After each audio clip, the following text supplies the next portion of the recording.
priority 4, okay? So when I'm trying to decide between which one of these carbons is going to win, right, the tie that we're in right now, this carbon to the right has a carbon and 2 hydrogens attached, whereas this carbon to the left has 2 carbons and a hydrogen attached. So this gets 2, and this gets 3, okay? So you have to be very local in how you discern your priority assignments, because sometimes you see that oxygen way out there, and you're like, oh, that's got to be a higher priority, and that's not true. So you have to be very local. So in this case, you have 1, 2, 3. This would be R with the hydrogens forward, so you make that S. Okay? Everyone understand what I mean? Are there questions about this, or can we move on? Move on? Yeah. Can I go on? Instead of writing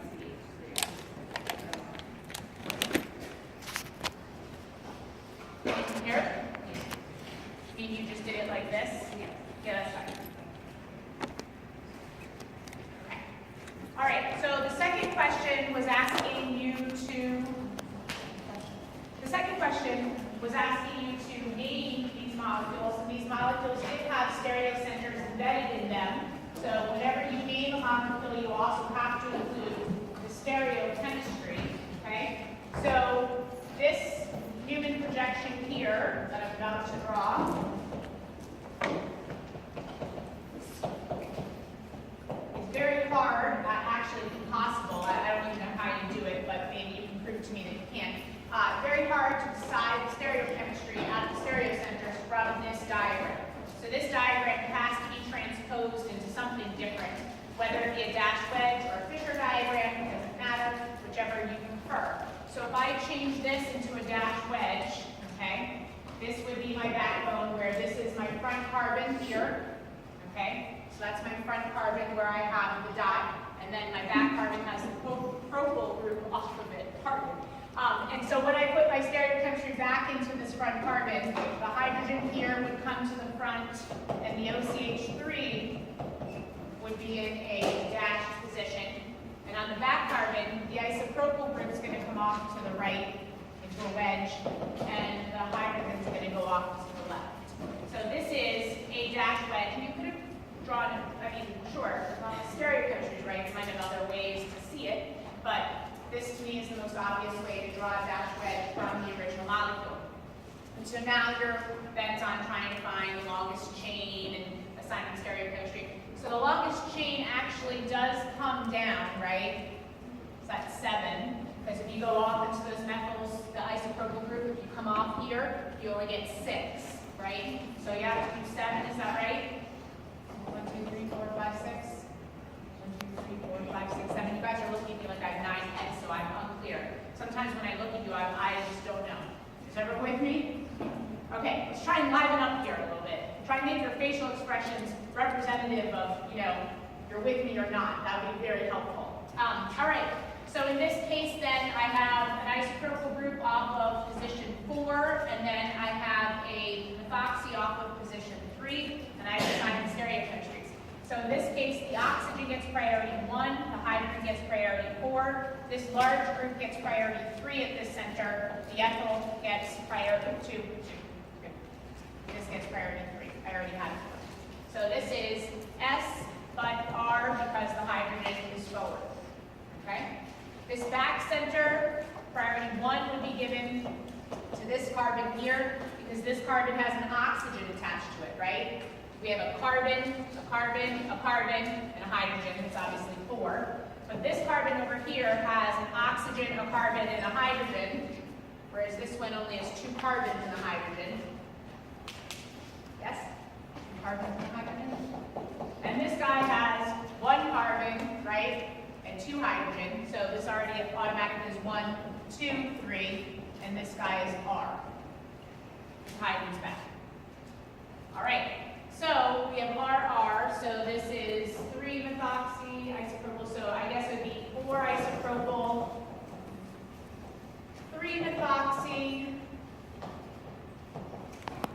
heptane.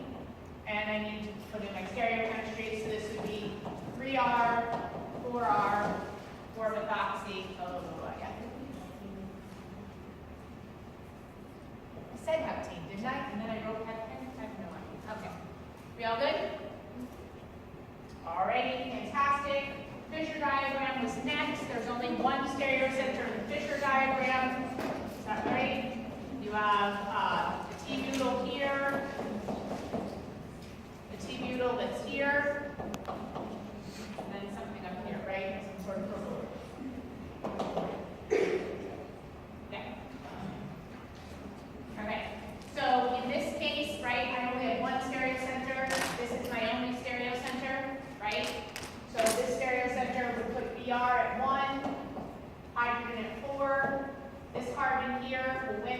carbon here because this carbon's got lots of carbons attached to it, right?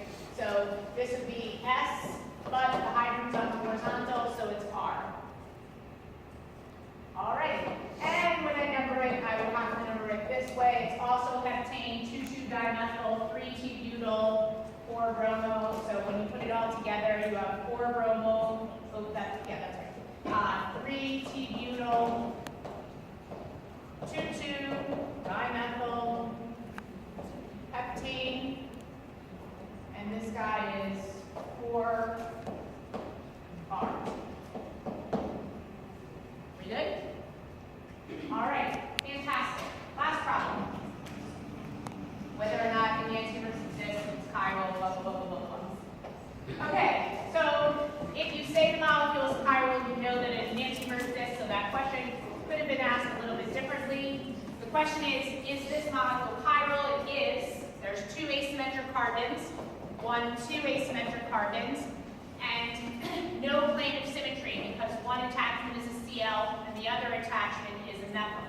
If this were a methyl as well, there would be a plane of symmetry, right? And hence, and truthfully, truth be told, you have to be careful about this, you cannot really utilize these diagrams appropriately in terms of chairs in order to discern whether it's a plane of symmetry. I think there's only one diagram that will send you off into a tailspin, and that's the 1,2-dimethyl, same substitution. I am going to jump off here for a minute just to make this point. Okay, if you looked at 1,2-dimethyl cyclohexane or 1,2-dichlorocyclohexane, it doesn't matter. The same substitutions, whatever it is, this molecule you would say has a plane of symmetry. Okay, but that actually is not true because we cannot use this as a stand-in for the structure, right? This is just a diagram. So this diagram is actually misleading.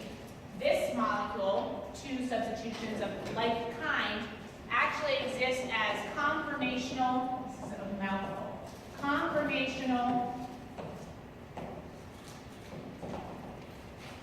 enantiomers, okay? And I'll explain to you what that terminology means. If you look at a chair of 1,2-dimethyl cis, 1,2-dimethyl cyclohexane. Let me think about where I have to put these. Okay, I think it has to be like this in order to see it. So this is one representation of cis, 1,2-dimethyl cyclohexane, both in wedges because they both be up, right? I just randomly chose to start here, and if I start here, there's equatorial up and axial down. I'm putting it up because it's in a wedge, right? So I'm going to put it into the equatorial position. As I come to the very next carbon clockwise, right, I have a methyl group that has to go into a wedge position, which means up. At this position, I have axial up or I have equatorial down, so I'm choosing axial up, okay? Now, if I draw its mirror image using this plane of symmetry mode, right, so I put up a mirror plane and I draw its mirror image, this is indeed what I get. This is its enantiomer. I pretended there was a mirror here that this was looking into, right, and I drew its enantiomer. Everyone see what I did? Now watch. If I ring flip this, okay, so if I ring flip this, and I move this piece up, right, and this piece down, and I do a ring flip, my ring flip is actually this. Okay? This carbon here is this carbon here. That has to stay up. It was up equatorial, now it's up axial. The very next carbon clockwise, this was up axial, it needs to be up equatorial. What you should know is that its conformer, right?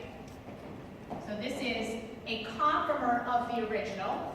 They're identical in terms of their stereochemistry. These are identical molecules. So isomerically, right, they're the same, but they're conformers because their structure isn't exactly identical, right? All I did was rotate carbon-carbon single bonds, and I was able to get a diagram as a representation of a molecule that has a novel three-dimensional arrangement, but I didn't break any bonds and reform them somewhere else.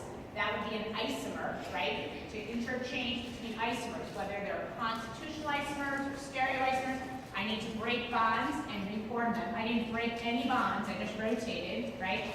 So that means here that this is a conformer of the original. The conformer and the enantiomer are one and the same. Does everyone see that? They're identical. So that means that 1,2, same substitution in my case, methyl, 1,2-dimethyl cyclohexane, that's cis-oriented, so cis-1,2-dimethyl cyclohexane, will ring flip between its two different enantiomers. So it'll ring flip between itself and its enantiomer, itself and its enantiomer, etc., etc., etc. So at room temperature, because these are equivalent, right, there's one axial methyl and one equatorial methyl, you'll have a 50% population of each, right?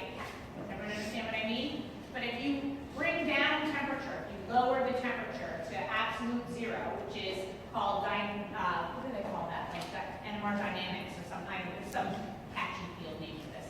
But if you bring down the temperature and you continue to do this study, you can actually now separate these into two populations. You can see both in existence. So this is a very special case. My point is, it is the one case that throws you off in terms of thinking there's a plane of symmetry from the base diagram, okay? So be very careful with that. The 1,3 doesn't set you off in the wrong position or the wrong thinking, because the CL, if they were to say both CLs can either both be axial or both be equatorial, it truly does have a plane of symmetry because they're each in the same position.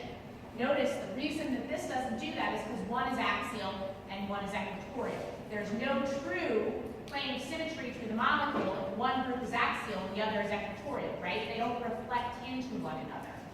And that's the main difference. Excellent. So the original molecule is 2 asymmetric carbons, no plane of symmetry, which means it does have an enantiomer. An enantiomer is either drawn in this fashion, right? Or it's drawn in this, or, not both, or it's drawn like this, okay? Don't start doing both. Don't do it, okay? Everyone understand? You gotta be clear and concise. Choose one way and stick to it. We good? Nice silent group today. All right, so we move on. And now we're 1,2-dimethyl cyclopentane, same deal. It is also has an enantiomer, right? Its enantiomer is this guy, or this one. The only reason I'm doing the ors here is because everybody asks me, is this correct? Is this correct? Is this correct? Is this correct? Is this correct? Does this look red? Is today, June, whatever? You guys ask questions that have an obvious answer sometimes. Okay, we move on. Neither of the last two have enantiomers. Neither of the last two have enantiomers. This guy has no asymmetric carbons. So without asymmetric carbons, it cannot have an enantiomer, right? Hence, there should be an X in your box. Okay? So this Br, this carbon with a Br, has a CH2, CHOCH3, CH2. It's the same constituent if I go counterclockwise, CH2, CHOCH3, CH2. So nothing there. And the last one also has no asymmetric carbon, so it also is achiral. Everyone good? Are there any questions about this overall? All right, today we are going to talk about stereoisomer families, to introduce some more topics, okay? So we're going to try and fold into some of the other topics. The real main thing for today is to really understand the interrelationships, the language that we're going to use in terms of whether or not compounds are identical. I guess they could be constitutional isomers, distereomers, which is the new stereoisomeric term today, and enantiomers. Okay? So let's just, before we begin that stereoisomer family, I said I would talk a little bit about optical activity today. And I do want to do that because we do need that information when we move into reaction chemistry. So optical activity, like I said to you yesterday, is a way to experimentally determine if a molecule is chiral. Okay? It's a way to experimentally determine if a molecule is chiral. What I actually do is I use a piece of equipment called a polarimeter. Okay? And a polarimeter really is not very complicated. Okay? It's like a little tube Okay, and inside this tube, I pack my MOI, my molecule of interest. So I pack a bunch of this molecule in the tube, okay, polarimeter tube, and I know things about the tube. Like, I basically, in essence, know how much of my molecule is in the tube. That's really what I need to track to some extent, okay? And what I do at this point is I shine in, let me just go back here a bit. I shine in what's called plain polarized light. If you take light from a light source, you know, like a lamp or whatever, light propagates in all directions. So this is a light source. But we don't want to pass in light that's moving in all different directions. What we do is we provide a filter through which this light comes through, and the light becomes what we call plain polarized.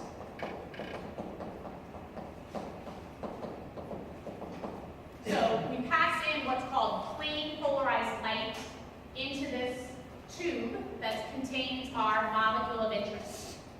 And what happens when light interacts with matter, as you know, is it diffracts, right? It turns. Or refracts, well, diffracts too, that's a different story. Regardless, it actually, in essence, when it hits that object, right, it sort of bends, as you know. So in essence, we are looking for this light to interact with the two different stereoisomers differently, which it will indeed do, because they have different three-dimensional arrangements of atoms. So they bend light in different directions. What you have in the end here is a detector. And the detector, in essence, can, through a set of sort of very carefully planned procedural elements, can detect if the plain polarized light either didn't rotate, this is one option, this is option one. Let's say it rotated in a clockwise direction, this is option two, okay? And option three is it rotated in a counterclockwise direction. So, if it didn't rotate, your plain polarized light comes back, right, facing in the same direction. In essence, didn't matter, right? It interacted with some atoms in one direction, some atoms in the other, and it came back, it was a null. So there was really no true rotation. If it rotates in a clockwise direction, what you get in the end is plain polarized light, right, that has a clockwise tilt to it, and in counterclockwise it would be the other way. So there's a way to experimentally determine if, by shining light through this sample in A, even rotated light, if it rotates light at all, it means the molecule inside, or the molecules inside your polarimetry tube, are optically active or are chiral, have a handedness. We say it has a handedness associated with it, okay? If it rotates in a clockwise direction, you've probably heard this terminology. This would be tracked as a molecule that would be tracked with a little designation of D before it. That we know that there's D sugars and L sugars, right? Can you envision that diagram in your biology textbook, right? Or amino acids, diagram of amino acids, and there's D amino acids and there's L amino acids. You know that we use one type of amino acid in vivo, right? Or one type of sugar in vivo pretty much. But you know that they exist with that letter distinction before them. And that's to say we're using these stereoisomers that rotate plain polarized light clockwise or counterclockwise. This designation here for counterclockwise is L, okay? The only way to get this designation, D or L, is to actually run the experiment. I cannot look at a molecule, right? See a structure of a molecule, like any of these molecules here. I can't pick one of these out on the board and tell you if it's D or L. Cannot do it. I need to take that molecule and go to a polarimeter and check if it rotates plain polarized light clockwise or counterclockwise. Only way. I can certainly look at these molecules and tell you what I would designate their stereocenters as from chemistry, right? I can say this is 1R3S, and that gives us an absolute sense of what that molecule is. But I can't tell you if these would be tracked as D or L isomers, which means there is no connection at all between D and L, on the biology side of the house, and R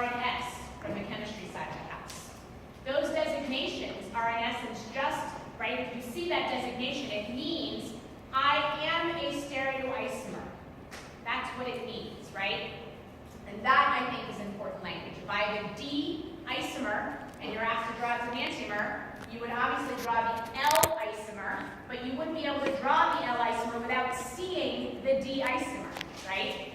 So you have to be very careful with that. Yes? So you make your polyamide and then put it in this to decide whether or not it's safe for human consumption? Yes. So that would be one way. So this brings about a very good point. So something that I want to say is that, you know, science is always trying to improve, right? I mean, that's sort of the main idea, is that we push the scientific frontier forward. One reason that people go into scientific research is to improve the quality of something or the experimental design or the whatever. But in the pharmaceutical arena, which we are going to begin to put on that hat more and more and think in terms of how to synthesize new materials and what it means when we synthesize new materials. The trouble with a lot of material that we synthesize is that when we run a reaction or a series of reactions and we get a product, and we want to bring that product to market, a lot of times that product that we get will come in what we call a stereoisomeric set. There'll be a set of enantiomers. So it'll be, you know, RR into SS. That's my molecule. It has two stereocenters. One of them is the stereocenter RR, or stereocenters RR, and the other is SS. They're enantiomers of one another, and when I synthesize that final product, I get 50% of one and 50% of the other, okay? That's what happens for a lot of our reactions. Nothing we can do using a set of reaction conditions. That's what comes out. 50% of one with 50% of the other. That's what's synthesized in my process. To separate enantiomers is very, very challenging. Enantiomers have pretty much all properties the same, except how they rotate plane polarized light. One will rotate plane polarized light clockwise, one will rotate it counterclockwise, but that's it. They have the same solubility. They have the same melting point. They have the same boiling point. Everything is the same. That's a problem, right? Because if I have 50% of each, I've got to make sure, right, that A, the drug is efficacious, that the one I want is in that mixture. That's number one. And I've got to make sure that the other, right, stereoisomer is going to do no harm. And that's really hard to prove. I mean, if you look at how hard it is to get a drug for the FDA, it's incredibly hard. There's all sorts of stages. There might be up to 4 stages, right? You start with like rats, and then you go to monkeys, and then you go to small human populations, and then larger human populations, and all of that has to be amassed. There's like hundreds and thousands of workers, right, pushing a drug to market. It can take a dozen years, a long time, okay? So as science has evolved, they're trying harder and harder to come up with ways to synthesize a single stereoisomer in the end. Find reactions that, instead of giving you this mixture of 50% one enantiomer, 50% the other, find ways to make a single enantiomer.